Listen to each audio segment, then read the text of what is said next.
오늘 거룩하고 복된 주일을 맞아서 이 예배당에서 또 가정에서 병상에서 하나님 앞에 예배하는 우리 모든 성도님들에게 하나님의 은혜가 있기를 원합니다. 옆에 분들과 잠시 우리 인사하고 예배를 시작하겠습니다. 반갑습니다. 묵상 기도함으로 예배를 드리겠습니다.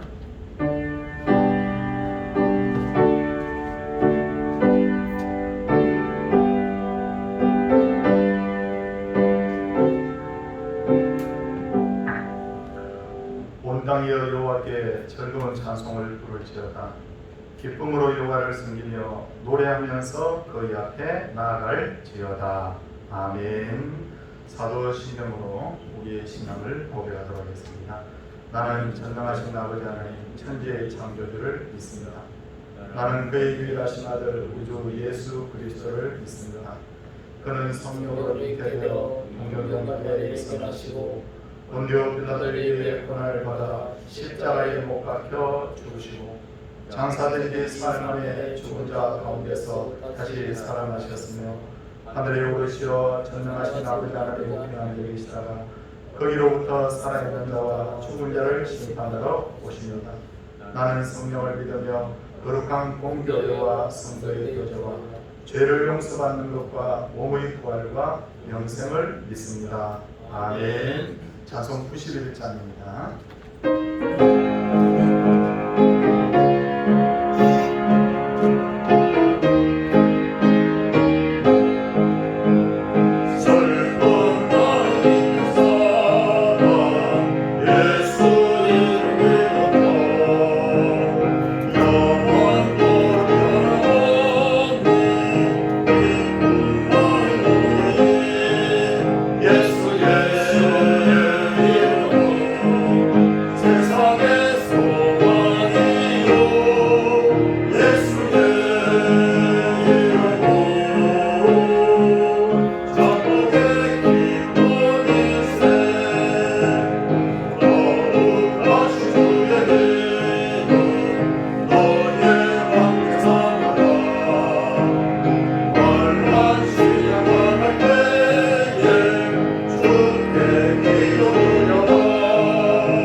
기도하시겠습니다.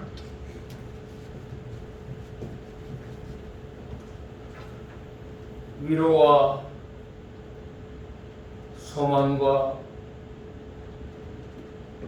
우리의 권능이 되시는 전능하신 하나님 아버지, 영원히 죽을 수밖에 없는 저희들을 주님의 십자가에 피 흘리심으로 억만 제약 가운데서도 건지시고 천국의 소망과 구원의 은총을 내려주신 아버지 하나님의 그 거친 사랑과 은혜를 생각할 때 이 시간 감사함을 드리옵나이다. 지나간 한 주간 동안 이와 뭐 같은 세상 가운데 살아가는 동안에도 우리의 빛이 되시고 우리의 힘이 되셔서 이 험한 세상에서도 이길 수 있도록 능력 주심을 감사드리옵나이다. 사랑이 많으신 하나님 아버지, 이 전염병의 재앙과 기후의 재앙과 문명의 재앙들이 끊임없이 엄습해오고 있는 이때에 참으로 예수 그리스도의 자녀로서의 무한한 능력이 있음에도 힘을 발하지 못하는 이러한 시기에 저희들이 살고 있사옵나이다. 하나님 아버지, 저희들 이 부족하고 허물 많은 저희들에게 주님께서 붙들어 주시고 힘 주셔서 이 땅의 이러한 위기 가운데서도 이길 수 있는 힘과 능력과 지혜를 더하여 주시옵소서. 사랑이 많으신 하나님 아버지, 이 땅의 위기 가운데서 참으로 가장 빛날 수 있던 것은 주 예수 그리스도의 힘이요, 이 땅에 고통받는 자들 앞에서도 주님의 힘만이 모든 것을 해결할 수 있게 하사오니 주께서 이러한 위기 가운데서도 주님의 능력으로 해결시켜 주시기를 원하옵나이다. 사랑이 많으신 하나님 아버지, 이 지구상에 일어나고 있는 일련의 일들을 통하여서 다시금 예수 그리스도의 자녀됨을 다시금 생각할 수 있게 하시고, 하나님 아버지 그동안 나태하고 참 아버지 하나님의 소홀히 했던 일들에 적극적으로 주님을 붙들고 주님 앞으로 나아가는 귀한 백성들 되게 해 주시옵소서. 환난 날에 나를 부르라고 하여사오니 하나님 아버지, 환난이 일어나지 않더라도 주님을 찾는 자가 되게 하시고, 꼭 주님 어려울 때만 주님을 찾는 자가 되지 않게 하시고, 기쁠 때 하나님 아버지 참으로 우리의 마음속에 참으로 기쁨이 있을 때 주님과 동행하며 주와 함께하는 귀한 자녀들 다 되게 해 주시옵소서. 오늘 하나님 아버지 귀한 날, 복된 날을 허락해 주셔서 이렇게 하나님의 제단에 나와 예배를 드리옵나이다. 이 시간 하나님 아버지 영상의 예배를 드리기 위하여 준비하는 사랑하는 주님의 백성들, 어떤 장소 어디에 있든지 하나님 아버지 이들의 마음의 태도를 바로잡게 하시고 심령의 태도를 바로잡게 하셔서 하나님을 향하는 이 마음을, 뜨거운 마음을 허락해 주셔서 오직 주 예수 그리스도만이 우리를 살리시고 우리와 함께 하신다는 사실을 마음속에 새길 수 있는 저들이 되게 해 주시옵소서. 사랑이 많으신 하나님 아버지, 비록 대면하지 못하지만은 사랑하는 서울동산교회 목사님과 장로님들과 온 성도들이 이곳에 한자리에 모여서 예배드린다는 그 생각을 가지고 서로 사랑하며 서로 존경하며 서로 아끼며 서로 하나님 아버지 참으로 높이 받들며 세우며 나갈 수 있는 귀한 교회다운 모습을 보일 수 있도록 주께서 인도해 주시옵소서. 어떤 장소에 어디에 있든지 동산교회 성도임을 자부하며 하나님의 나라를 일구어 나가는데 그 책임을 다할 수 있는 귀한 주님의 백성들 되게 해 주시옵소서. 하나님 아버지, 이렇게 비대면으로 이렇게 예배를 드리다 보니 자녀들이 예배를 드리는 모습이 참 너무나 이 모습들이 없는 것 같사옵나이다. 하나님 아버지, 이 자녀들에게 부모들이 자녀들을 더욱더 질책하여서 계명을 지킬 수 있게 하시고 사도신경과 십계명을 통하여서 이 아이들에게 더욱더 철저히 하나님의 방법을 지도하고 가르쳐서 하나님의 나라를 일구어 나가는데 부족함이 없도록 성령 하나님께서 역사해 주시옵소서. 우리는 하나님 아버지 늘 배우고 익혀서 그 익힌 사실을 그대로 실천하는 것이 하나님의 백성들이오니 주일마다 날마다 시간마다 배우고 익혀서 하나님의 그 백성다운 삶을 살아갈 수 있는 저희들 되게 해 주시기를 원하옵나이다. 하나님 아버지, 오늘도 이 단위에 세우신 담임 목사님, 진수절 목사님을 통하여서 귀한 하나님의 말씀을 전가하실 텐데 이 말씀을 붙들고 한 주간도 세상에 살아나갈 때 하나님 아버지 코로나도 물리칠 수 있는 능력이 되게 하시고 어떤 재앙도 이길 수 있는 능력이 되게 하셔서 세상의 아버지 하나님 이 말씀을 통하여서 그 무엇보다도 예수 그리스도만이 이 세상을 이길 수 있다는 사실을 우리의 마음속에 되새길 수 있는 귀하고 복된 시간 되게 해 주시옵소서. 사랑이 많으신 하나님 아버지, 온 교회가 코로나로 인하여서 전염되지 않게 하시고 건강한 모습으로 종식될 때까지 건강한 모습으로 하나님의 교회를 바르게 섬겨 나갈 수 있게 하시고 하나님의 교회가 우뚝 세워지는 참으로 귀한 교회, 복된 교회 되게 해 주시옵소서. 사랑이 많으신 하나님 아버지, 이 시간 기도하오기는 이 시간도 하나님 앞에 간절히 기도하는 사랑하는 주님의 자녀들, 질병으로 고통받는 자녀들이 있사옵나이다. 이 자녀들이 어떤 장소 어디에 있든지 주님 붙들어 주시고 치료의 강선을 부어 주셔서 회복할 수 있도록 주께서 역사해 주시옵소서. 하나님 아버지, 저희들은 그저 기도할 수밖에 없지만 오직 이들을 일으키시고 이들을 세우시는 것은 주님만이 할 수 있겠사오니 주께서 역사하여 주시고 주께서 이들을 살려주시기를 간절히 바라고 원하옵나이다. 사랑이 많으신 하나님 아버지, 동산교회를 출입하는 모든 사랑하는 성도들, 참으로 연로하신 어린애에서부터 어린이에까지 어떤 장소 어디에 있든지 하나님을 사랑한다고 고백하는 귀한 자녀 되게 하시고 하나님 아버지, 한 주간 동안 세상에 나가 살아갈 때에도 하나님의 백성답게 자부하며 자랑하며 섬긴다고 나타낼 수 있는 귀한 자녀들 다 될 수 있도록 성령께서 역사해 주시옵소서.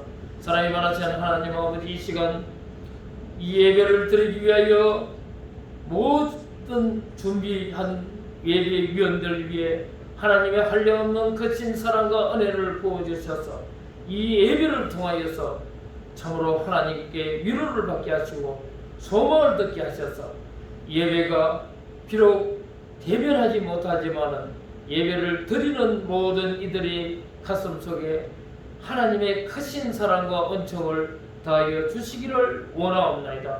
사랑이 많으신 하나님 아버지, 말씀 듣고 힘 얻어서 한 주간 동안 이 험한 세상에 나가 살아갈 때에 힘있고 능력있게 또한 코로나로부터 이길 수 있는 귀한 복된 귀한 시간 되게 해 주시옵소서. 이 모든 말씀 예수 그리스도 이름으로 기도드리옵나이다. 아멘.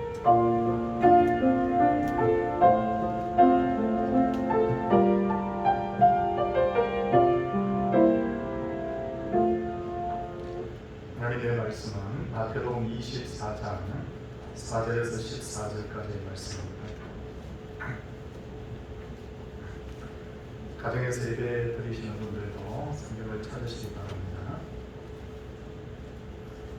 예수께서 대답하여 이르시되 너희가 사람의 미혹을 받지 않도록 주의하라. 많은 사람이 내 이름으로 와서 이르되 나는 그리스도라 하여 많은 사람을 미혹하리라. 난리와 난리 소문을 듣겠으나 너희는 삼가 두려워하지 말라. 이런 일이 있어야 하되 아직 끝은 아닙니다. 민족이 민족을 나라가 나라를 대적하여 일어나겠고 곳곳에 기근과 지진이 있으니 이 모든 것은 재난의 시작입니다. 그때 사람들이 너희를 환난에 넘겨 주겠으며 너희를 죽이리니 너희가 내 이름 때문에 모든 민족에게 미움을 받으리라. 그때 많은 사람이 실족하게 되어 서로 잡아주고 서로 미워하겠으며 거짓 선지자가 많이 일어나 많은 사람을 미혹하겠으며 불법이 성함으로 많은 사람의 사랑이 식어지리라. 그러나 끝까지 견디는 자는 구원을 얻으리라. 이 천국 복음이 모든 민족에 증거되기 위하여 온 세상에 전파되리니 그제야 끝이 오리라. 아멘. 정인서 집사님 하나님께 준비한 탁송으로 영광 돌리겠습니다.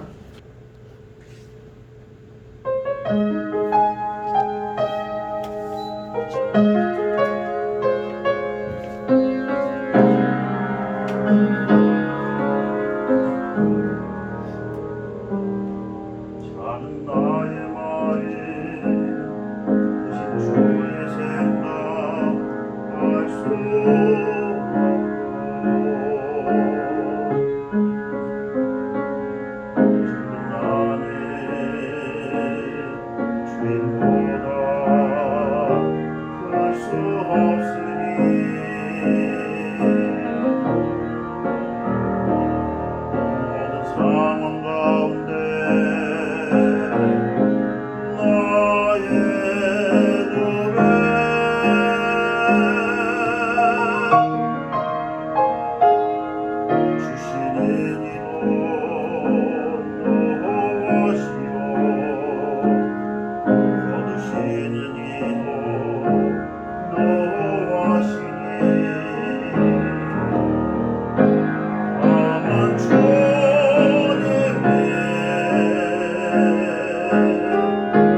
성경 창세기 6장 9절을 보면 노아에 대해서 평가하기를 노아는 의리요 당대의 완전한 자라고 하였지만 세상 사람들이 보기에는 그는 바보요 가장 멍청한 사람이 아니었을까라는 생각입니다. 성경에 의하면 노아가 살던 시대에는 비가 내리지 않았고 홍수에 대해서는 생각지도 않던 시대였죠. 그런데도 노아는 하나님의 말씀에 순종하여 120년 동안 크대한 방주를 만들었습니다. 그리고 때가 되자 방주에다가 많은 짐승들과 바로 가족들을 태웠죠. 그리고 바로 이렇게 비가 내린 것이 아니라 우리가 성경을 자세히 보면 창세기 7장 10절 보니까 노아와 그 가족들이 다 들어가고 난 후에 7일 후에 홍수가 덮였다 그렇게 되어 있습니다. 그러니까 방주에 들어가고 난 후에 한참 있다가 비가 내린 것이죠. 저는 이 장면을 한번 상상을 해보았습니다. 노아가 하루도 아니고 120년 동안 방주를 만들었을 때 워낙 방주가 크기 때문에 방주가 어디서나 보였을 것 같아요. 그리고 사람들이 궁금해서 노아를 찾아왔을 것 같습니다. 그럴 때 노아가 곧 홍수가 날 것입니다. 여러분들도 살궁리를 하세요. 이렇게 말을 했을 거예요. 이건 제 생각이 아니라 베드로서 2장 5절에 보니까 오직 의를 전파한 노아라고 되어 있거든요. 그러니까 사람들에게 이 하나님의 뜻을 전했을 거라는 거죠. 그러나 방주의 문이 닫히고도 7일이 되도록 비가 내리지 않았을 때 사람들이 얼마나 이 노아를 조롱을 했겠습니까? 야, 저 노아 봐봐, 이게 비가 내리긴 뭘 내려? 하늘이 이렇게 맑은데 말이야. 그런데도 불구하고 노아는 이 모든 수모와 조롱을 겪으면서 하나님의 명령에 바로 순종했죠. 그러기에 하나님 보시기에 그는 의리요 당대의 완전한 자였습니다. 그렇다면 그리스도인에게 있어서 환난은 그리스도인과 불가분의 관계라고 할 수 있습니다. 환난은 어떤 의미가 있고 그리스도인은 환난 시대를 어떻게 살아야 될 것인가를 오늘 말씀을 전하고자 하는데, 제일 먼저 기억해야 될 것은 환난의 시대에는 진짜 그리스도인이 누군지를 알 수가 있어요. 저는 지금 우리가 사는 시대를 작은 환난이라고 봅니다.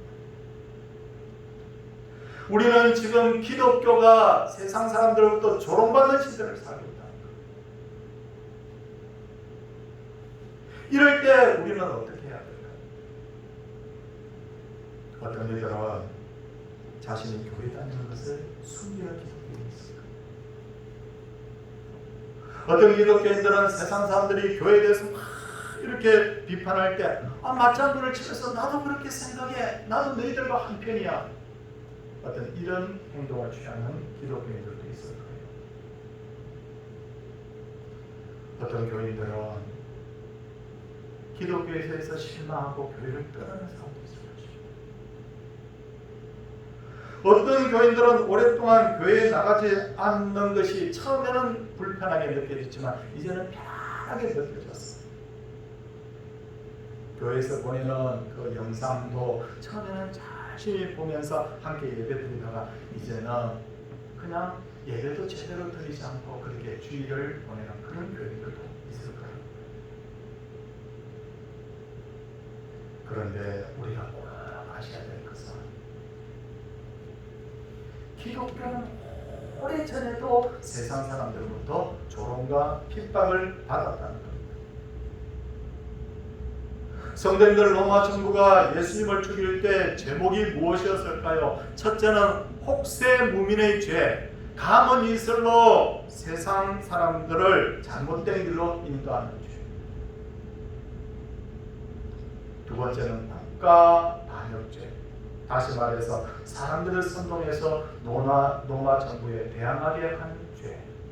이거였어요. 그렇다면 유대인들은 왜 예수님을 십자가에 못 박아 죽이라고 했을까요? 그것 역시도 두 가지입니다. 첫째는 자기가 하나님의 아들이라고 했기 때문에 신성모독죄. 두 번째는 율법 폐지론자라는 죄목이었습니다. 예수님 분명히 말씀하셨죠. 내가 율법을 폐하는 것이 아니라고 말씀하셨는데도 모세의 율법을 자꾸 더럽힌다고 그렇게 생각합니다. 그리고 성경을 보면 나무에 달린 자마다 저주받은 자라고 했기 때문에 사람들은 예수님을 저주받은 사람이라고 생각했어요. 그러므로 2000년 전에는 예수님을 따르던 사람들은 모두 다 뭐예요? 국가 반역죄와 신성모독죄를 짓고 저주받은 사람을 따르는 무리로 여겨졌던 거예요. 그러니까 로마 정부하고 유대인들이 그렇게 적극적으로 그 기독교인들을 핍박하고 죽였던 것입니다. 그 후로 기독교는 200년 동안이나 줄기차게 핍박을 받았는데 기독교인들은 여전히 로마 정부에 반대하는 국가 반역자들로, 그리고 비윤리적인 가르침을 전파하는 사교라는 것은 사기라고 그러죠. 사기, 그 사기의 사자인데 거짓 종교로 그렇게 여겨졌던 거예요. 성도님들, 제가 몇 가지 이게 어떻게 보면 참 웃기고도 슬픈, 요즘 말하면 우프다라고 그렇게 하는데 그런 내용인데, 어떤 내용이냐면요, 우리 기독교에서 성찬식을 이렇게 베풀지 않습니까? 그래서 이는 예수님의 몸이고 이는 예수님의 피다 그렇게 하잖아요. 근데 사람들이 어떻게 생각했느냐면, 야, 기독교인들은 사람 잡아먹는다. 맞죠? 말 되잖아요? 그리고 우리 기독교들이 또한 뭡니까? 다 우리가 예수 믿으면 다 하나님의 자녀라고 그러잖아요. 영적으로 보면 다 하나님의 자녀예요. 그러니까 세상 사람들이 기독교를 뭐라고 여기냐면 근친상간하는 종교다. 그렇게 얘기했어요. 그뿐만 아니라 또 기가 막힌 것은 이 복음에 뭐라고 되어 있냐면 세상 끝나려는 불로 세상이 심판받을 것이라고 그렇게 했더니 이 사람들은 뭐라고 생각을 했냐면 기독교인들은 도시를 불사르는 방화범들이다. 그래서 네로가 다스리던 당시에 로마의 대형 화재가 났을 때 네로는 자기가 그 화재를 수습을 제대로 못하니까 야, 저 사람들 기독교인들이 불로 세상이 뭐 어쩌고 하더니 저 사람들이 불을 질렀다고. 그래서 많은 기독교인들을 잡아서 그렇게 죽이게 된 거예요. 이처럼 지난 역사를 살펴보면 기독교는 오랜 기간을 조롱받고 핍박을 받았던 거예요. 그리고 오늘날 기독교는 다시 한번 세상으로부터 조롱을 받고 있습니다. 조롱받는 이유는 두 가지로 여겨집니다.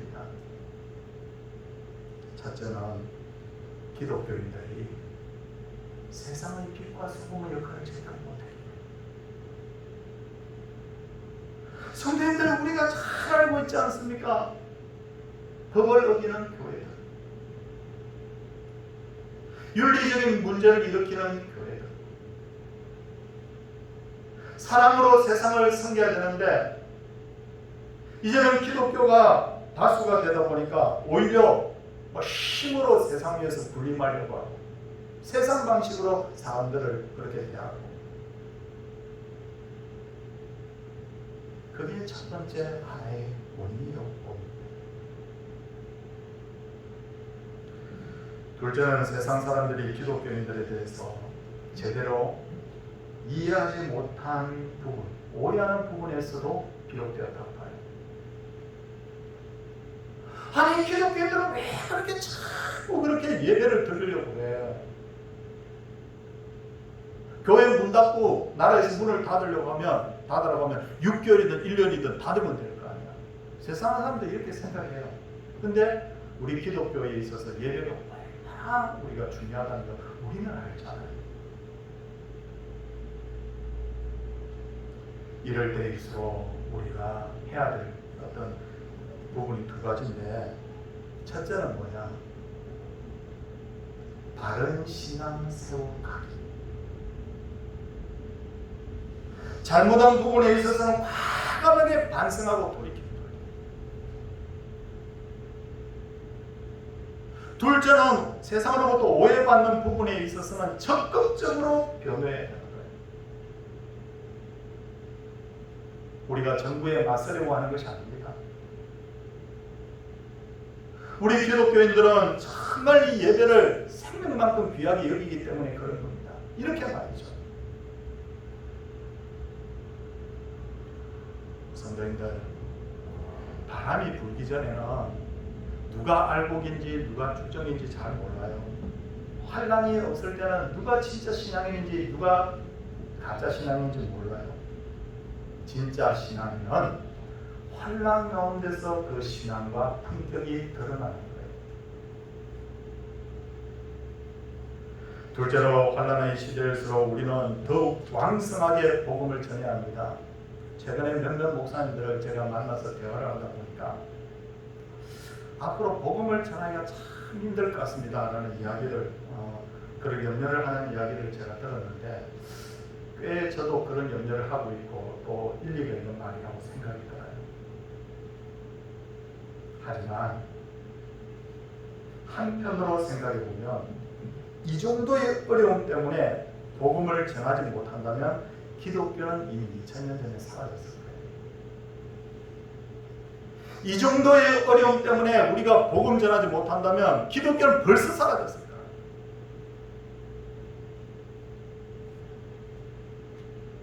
지난 기독교의 역사를 보면 가장 힘들고 어려울 때, 가장 핍박을 많이 받을 때 오히려 성도들이 더 적극적으로 복음 전했고, 그 핍박 중에도 예수 믿는 사람들이 많이 탄생했습니다.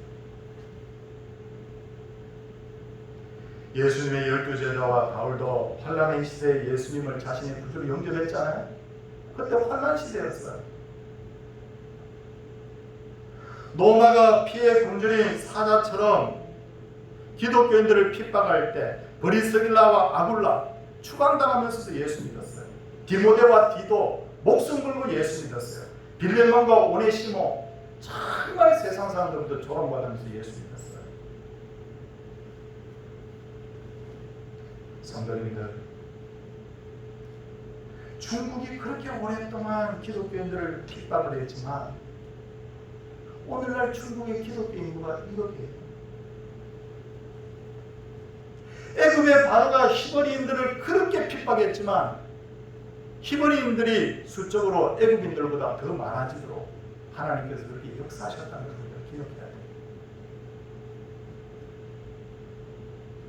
이런 어려운 시대를 살면서 복음을 전하고자 하는 분들이 꼭 기억해야 될 것은 복음을 전하는 주체는 내가 아니라 성령입니다 하는 것을 기억해야 돼요. 내가 복음 전하는 게 아니에요.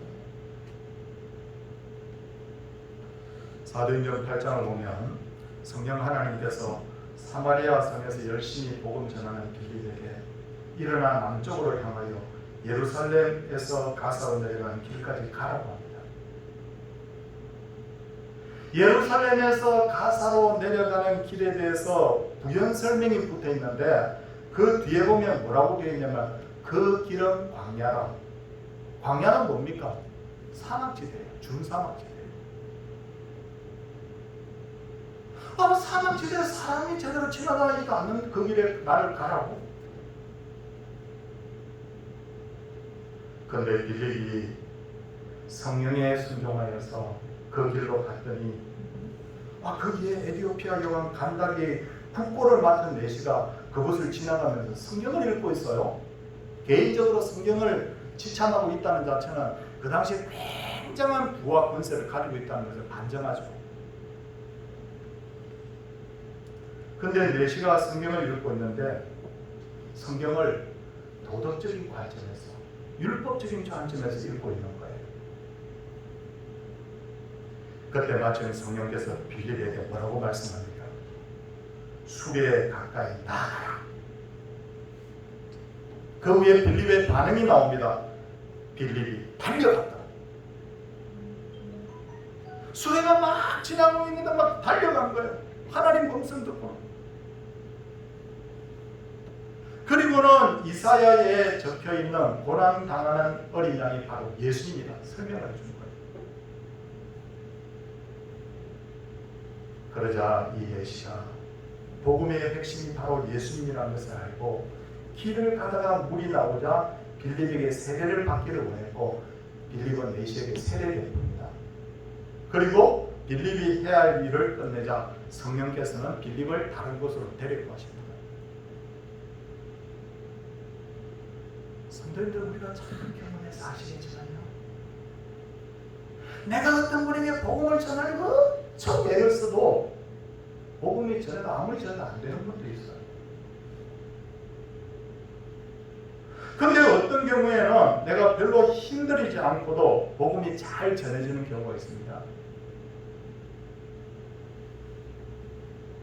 오래전에 어떤 노인 한 분이 저에게 목사님, 성경에 대해서 좀 알고 싶습니다. 설명을 좀 해주십시오. 그래서 제가 오랜 장시간 설명도 안 했어요. 그냥 잠깐 설명했어요. 그때 이 노인분이 뭐라고 그러냐면, 목사님, 저도 이제부터 예수님 믿겠습니다. 그러는 거예요. 제가 그 대답을 듣고는 반신반의했습니다. 왜냐하면 교육을 오랫동안 시킨 것도 아니고 잠깐 복음 전했는데 저도 이제부터 예수님 믿겠습니다. 정말 저분이 예수님 믿을까? 근데 그분이 돌아가실 때까지 흐트러지지 않고 예수님 믿다가 하나님께로 가셨어요. 다시 한번 강조합니다. 복음을 전하는 주체는 내가 아니고 누구예요? 성령. 이제부터 복음을 전하기 어려울 것이라는 말은 합리적으로 보면 그럴 수 있습니다. 그러나 신앙적인 차원에서 보면 이런 걱정은 내가 해야 될 걱정이 아니라 성령이 하셔야 될 거예요. 성령이 하실 걱정. 그리고 또 하나 우리가 기억해야 될 것은 복음을 전하는 것이 쉬운 시대는 없었어요. 어느 시대나 다 어려웠어요. 중세 시대는 유럽의 대부분의 국가들이 기독교 국가였기 때문에 사람들이 다 당신은 종교가 뭡니까? 아, 기독교입니다. 근데 쭉정이가 많았어요. 그럼 분위기상 사회적이나 통념상 믿으니까. 오히려 환란 시대에 예수님을 믿겠다는 사람은 오히려 일사각오, 환란을 각오하고 예수님을 믿겠다는 사람이기 때문에 알곡 신자가 될 수밖에 없습니다. 그런 면에서 볼 때 환란의 시대는 알곡을 추수하는 시대다. 환란 시대는 뭐라고요? 알곡 추수하는 시기다. 셋째로 환란의 시대일수록 우리는 더욱 하나님을 기쁘시게 해야 합니다. 하나님을 가까이 해야 합니다. 하나님을 가까이 하고 기쁘시게 하는 방법은 세 가지인데, 첫째는 죄를 멀리해야 됩니다. 빛과 어둠이 함께 할 수 없듯이 죄를 가슴에 담고는 하나님을 제대로 모실 수 없어요. 귀한 손님이 여러분 댁에 방문을 하게 되면 제일 먼저 뭐 하죠? 청소하잖아요. 하나님을 내 마음속에 모시기 위해서 제일 먼저 해야 될 게 뭐냐? 마음의 죄를 멀리하는 거예요. 둘째로 하나님 가까이 하기 위해서 해야 될 게 뭡니까? 하나님의 말씀을 가까이 해야 돼요. 하나님의 말씀만이 온전한 진리이고 빛이기 때문에 어둠의 시대를 사는 사람일수록, 세상이 혼란할수록 우리가 더 하나님의 말씀에 집착해야 합니다. 셋째는 뭐 해야 되느냐? 기도를 통해서 늘 하나님과 교통을 해야 됩니다. 기도할 때 하나님께 집중해야 돼요. 어느 황제가 사냥을 즐기다가 정해놓은 저녁 기도 시간이 되자 그는 말에서 내려서 기도를 하고 있었어요. 무릎을 꿇고 들판에서. 근데 한 농부의 아내가, 농부가 일을 하러 나갔는데 돌아오질 않는 거예요. 혹시 짐승에게 찢겼나? 어떻게 됐나? 사고가 났나? 남편을 너무 걱정하다가 집을 뛰쳐나와서 막 달려가다가 그 기도하고 있는 황제하고 둘이 확 부딪혔습니다. 둘 다 나가 떨어졌어요. 부인은 남편 걱정 때문에 경황이 없어서 황제에게 사과도 하지 않고 달려갔습니다. 이 모습을 본 황제는 화가 나서 기도가 끝난 후에 남편하고 돌아오는 그 아내를 잡았습니다. 그리고는 왜 사과도 하지 않고 너 갔느냐고 화를 냈어요. 그때 그 여인이 부들부들 떨면서 이렇게 말합니다. 돌아오지 않는 남편을 마중 가던 길이었기 때문에 오직 남편 생각하느라 아무것도 보이지 않았습니다. 근데 황제께서는 존귀하신 하나님께 기도에 몰두하고 계셨을 텐데도 어떻게 저를 알아보셨습니까?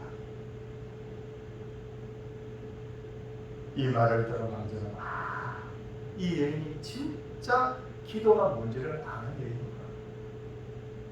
그래서 용서해 줬다. 기도를 해보면 1시간을 기도하고도 5분처럼 느껴질 때가 있어요. 집중하는. 5분이 횡설수설하면서 지루할 때도 있어요. 우리가 정말 지금은 어떤 때이냐면 하나님 앞에서 정말 기도할 때 하나님께만 집중해야 돼요.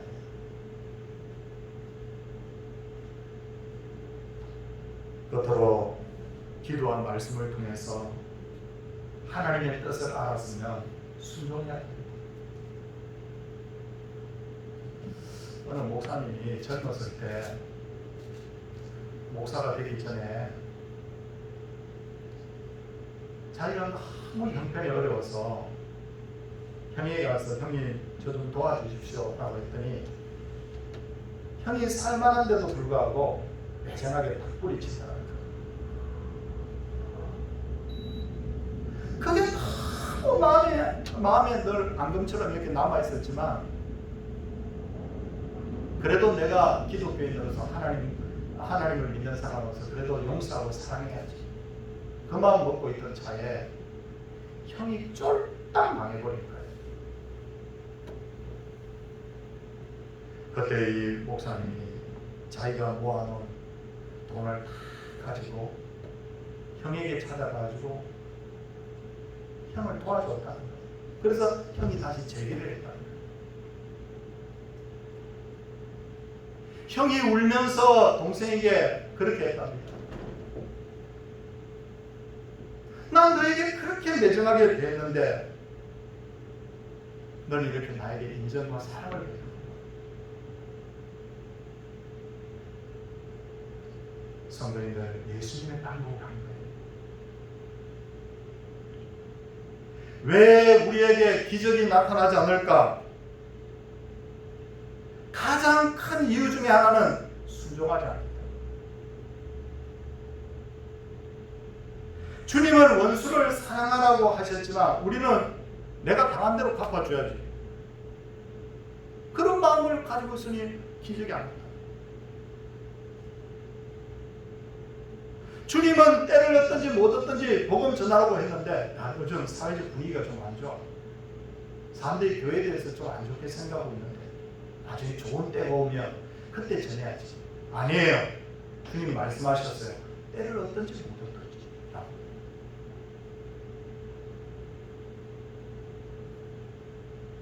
성도님들, 주님께서는 병든 자는 기도하라고 했잖아요. 근데 기도는 하나도 안 하고,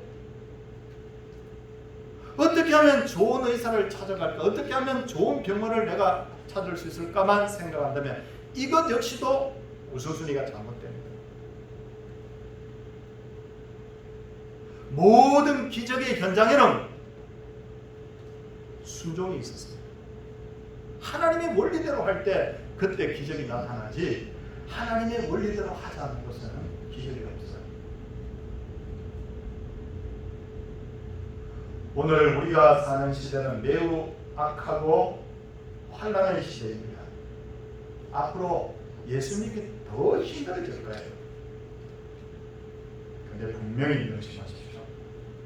성도님들, 이것보다 100배 환난이 있어도요, 알곡 신자는 살아남습니다. 이것보다 100배 더 예수 믿기 힘들어도 우리는 예수 믿어요.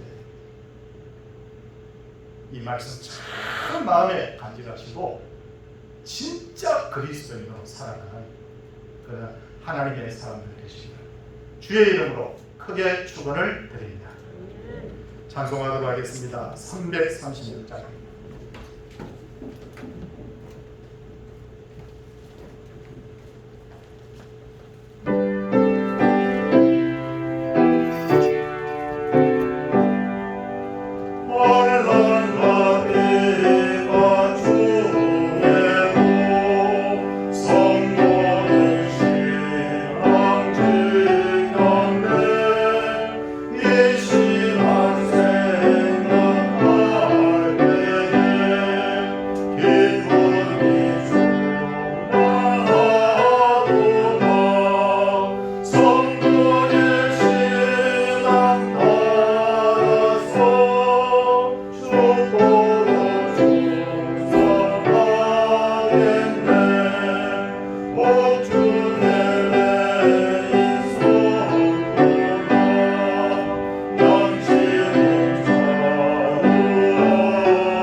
인도하시는 주님 은혜와 사랑 감사합니다.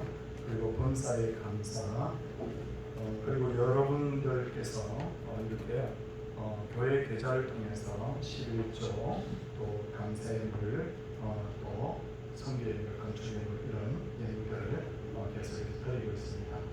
우리가 어디에서 예배를 드리든지 하나님 앞에서 이 중심을 온전히 하나님께 드리는 것 참 귀한 일입니다. 기도하도록 하겠습니다. 하나님 아버지, 참 우리가 예수님이 참 어려운 시대를 당하고 있습니다. 우리가 잘못한 것 때문에 세상 사람들도 조롱받는 것도 있는데 우리에게 회개의 영을 더하시고 철저하게 돌이켜 반성하게 하시고 그래서 세상의 빛과 소금의 역할을 제대로 감당하는 성도와 교회 되게 하옵소서. 세상 사람들이 때로는 우리 복음에 대해서 기독교인들에 대해서 오해하는 부분들이 있을 텐데 그런 것에 대해서는 우리가 당당하게 나가서 우리가 바르게 복음을 전하고 그들에게 정말 그리스도의 사랑으로 다가갈 수 있도록 하나님이 도우셔서 환난 시대를 정말 하나님 말씀 중심으로 살아 이기는 그런 귀한 그리스도인들 되게 하옵소서. 주님, 환난은 하나님 어느 시대나 있었고 주님 알곡 신자는 어떤 경우에도 예수님 손을 놓을 수 없는 줄 아오. 하나님이여 우리의 손을 꼭 붙들어 주셔서 우리의 믿음 흔들리지 않도록 하나님께서 도와주시기를 간절히 바라옵고 원하옵나이다. 오히려 우리 교회가 이런 일을 통해서 더 건강해지게 하시고 믿는 자의 수가 오히려 더해지는 그런 역사가 있게 하여 주시고 하나님의 복음의 위력이 나타나는 그런 아름다운 교회 되게 하옵소서. 주님, 병중에 있는 분들을 위해 하나님 앞에 기도하나이다. 주님이여, 주님이여, 남상원 집사님 불쌍히 여겨 주옵소서. 신권사님, 권진순 집사님, 하나님 이명희 권사님 많이 좋아졌다고 하는데 하나님 온전케 하여 주시옵소서. 박찬희 권사님, 고소선 권사님, 김신열 집사님, 유소영 집사님 잊지 않고 기도하나이다. 이 종들을 깨끗게 하옵소서. 주님, 우리 자녀들을 위하여 기도하나이다. 참 이런 분위기 속에서 자녀들이 믿음을 잃을까봐 염려하며 주 앞에 기도하는데 하나님 앞에 기도하나이다. 우리의 염려가 기도로 나타나게 하시고 오히려 염려하는 시간에 더 기도함으로 우리의 자녀들이 다른 신앙의 사람들 되게 하여 주시옵소서. 주님, 이런 어려운 가운데서 하나님 앞에서 처처 곳곳에서 예배하는 주의 백성들이 복을 누리게 하여 주시고 주 앞에 귀한 예물 드린 분들이 이렇게 계십니다. 11조 드리고 감사예물 드리고 전도 선교예물 드리고 건축예물 드리고 주일예물 주 앞에 드리는데 하나님 다 음양하여 주셔서 하나님 앞에 마음 드리고 물질 드리는 분이 복을 받고 또 받고 겸손히 하나님을 섬김으로 더 큰 하나님의 은혜가 그 가정과 생을 위해 임하게 하여 주옵소서. 국가적 재난이 사라지게 하시고 전염병이 사라지게 하여 주시고 하나님이여 치료약이 개발되게 하여 주시고 그래서 하나님 마음껏 하나님 섬길 수 있는 그런 하나님 놀라운 역사가 이 땅에서 이루어지게 하여 주옵소서. 주 예수 그리스도의 은혜와 하나님의 사랑과 성령의 감화 교통하심의 역사가 주의 백성들에게 이제로부터 영원토록 함께 있을지어다. 아멘.